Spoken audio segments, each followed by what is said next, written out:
Bonjour et bienvenue à vous, docteur Marty. Alors, Bonjour. des médecins menacés, des pharmaciens menacés, des politiques menacés, particulièrement en cette période de débat sur le pass vaccinal, on en parlait. J'ai voulu vous inviter ce matin pour nous en parler, car vous êtes concerné. Racontez-nous quel est le genre de menaces que vous recevez, docteur. C'est des menaces que l'on reçoit par tous les médias possibles, en fait, sur Messenger, sur les réseaux sociaux, sur Twitter, par la poste, par téléphone.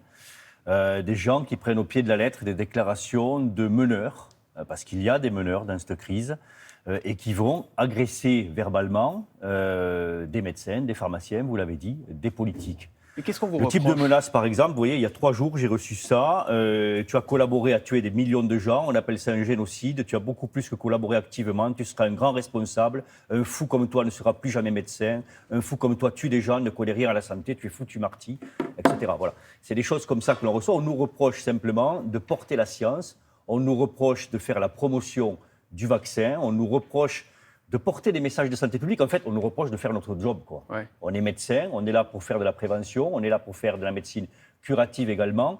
Et on nous reproche ça parce qu'il y a des gens qui ont intérêt à ce que cette crise dure, parce qu'elle leur rapporte de l'argent, beaucoup d'argent, des profiteurs de crise. Qui sont ces profiteurs de crise? Vous avez des avocats véreux, vous avez des gourous, parce qu'il y a des gourous, vous avez des gens qui font des documenteurs, vous savez, qui produisent des émissions autour des faux messages et qui font de l'argent avec. Sur Et puis Internet. vous avez des politiques clientélistes qui vont surfer sur ça en cherchant un marché, ni plus ni moins.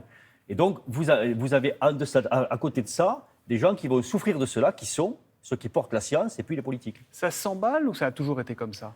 Ça s'emballe ces derniers temps, mais ça fait un moment que ça dure. Ça fait, nous, plus d'un an qu'on alerte les politiques, qu'on attend des mesures, notamment un article 40, et ça ne sort pas, il n'y a rien qui est fait. Article 40 donc, du Code de procédure pénale, c'est celui qui oblige tous ceux qui savent que quelqu'un est menacé à le signaler à la justice, c'est ça? C'est ça, Ouais. c'est ça. Et on ne comprend pas pourquoi rien n'a été fait jusqu'à présent. Alors peut-être ça va bouger maintenant que des politiques sont visés par ces mêmes violences. Ouais, ouais.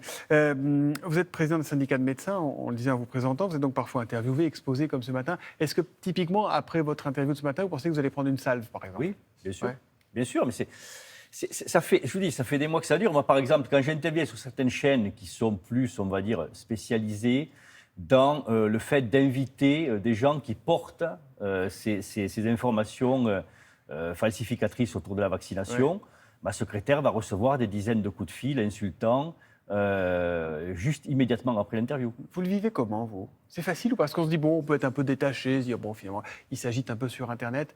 C'est Non, aussi on simple le que vit ça à recevoir? On le vit comme un bruit de fond, on le vit comme un alourdissement de sa vie, on le vit comme des mesures de sécurité qu'il faut prendre, on le vit comme une modification de son exercice. Ce n'est pas le rôle d'un médecin que d'ouvrir la porte de son cabinet de consultation et de regarder les gens qui sont assis dans la salle d'attente en faisant un screening pour savoir si on connaît bien tout le monde et si on n'a pas un doute sur une personne. Vous y C'est pas pensez notre tous les rôle. jours? Dès que vous ouvrez la porte, vous dites, attention, celui-là, je ne le connais pas, il a une tête bizarre. Obligatoirement, on y pense. Alors, c'est toujours derrière la tête, si vous voulez. Ouais. On n'y pense pas de façon, comment vous dire, on n'y pense pas de façon tout à fait nette, mais c'est toujours derrière la tête. On est obligé de le garder. Et votre entourage, comment il vit ça?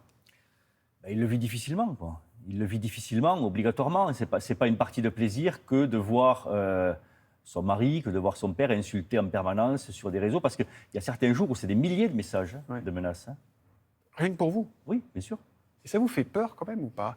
Il y a eu le drame de Samuel Paty, on sait que c'est parti sur les réseaux sociaux. Est-ce que vous vous dites, attention, ça peut nous arriver à nous aussi?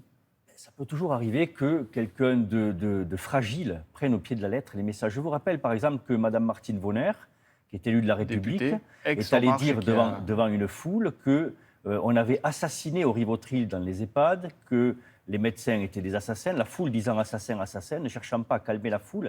Quand vous entendez ce type de message, qu'à côté de ça, on vous dit que le vaccin est un crime contre l'humanité, que vous êtes un peu fragile, vous prenez ça au pied de la lettre et vous dites mais ces gens-là sont des tueurs, il faut les punir.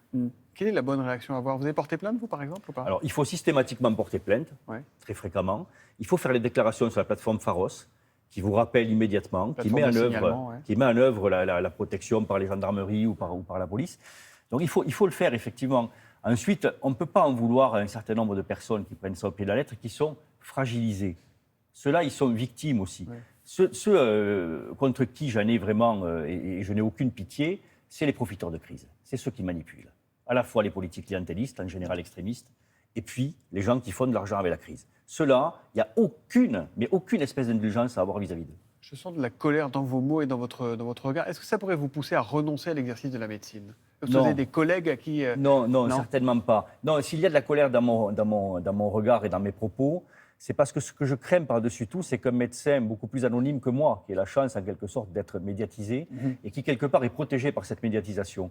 Mais moi, ce que je crains, c'est qu'un médecin anonyme, un pharmacien anonyme, une infirmière anonyme qui vaccine, qui fait son job, va se retrouver face à quelqu'un qui prend ces choses-là au pied de la lettre et qui va subir de la violence. Et ça, on fait tout pour que ça n'arrive pas. Donc là, vous dites au pouvoir public, attention, réveillez-vous, réveillons-nous, ne laissons pas arriver un drame. Hein, c'est ça le message. On leur dit, on est face à une vague qui monte, on le voit bien. On voit bien que cette crise a provoqué une espèce d'opposition qui devient de plus en plus violente. On leur dit, prenez cela au sérieux, agissez vis-à-vis des gens qui lancent ce type de message et stoppez-les. Maintenant, ça suffit. Docteur Marty, je connais la réponse, mais il y a des évidences qu'il est parfois bon de répéter et de dire à haute voix.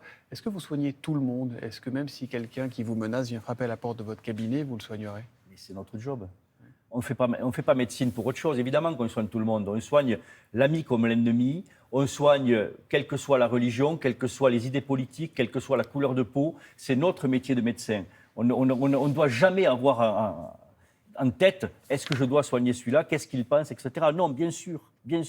Mais justement, on doit protéger, on doit sacraliser cela. Dernière question, je vais vous montrer la une de Presse Océan, une rentrée sous le signe de Micron, évidemment, on en parle dans toutes les cours de récré, notamment les parents. Vous étiez, vous, pour le décalage de cette rentrée scolaire, vous avez même signé une pétition en ce sens, vous n'avez pas été entendu. Ça vous inquiète que l'école ait repris hier? Ça nous inquiète, oui, bien sûr, parce qu'on sait que dans les écoles, le flux viral est encore plus important qu'en population générale. Or, vous avez vu qu'en population générale, il n'a jamais été aussi haut.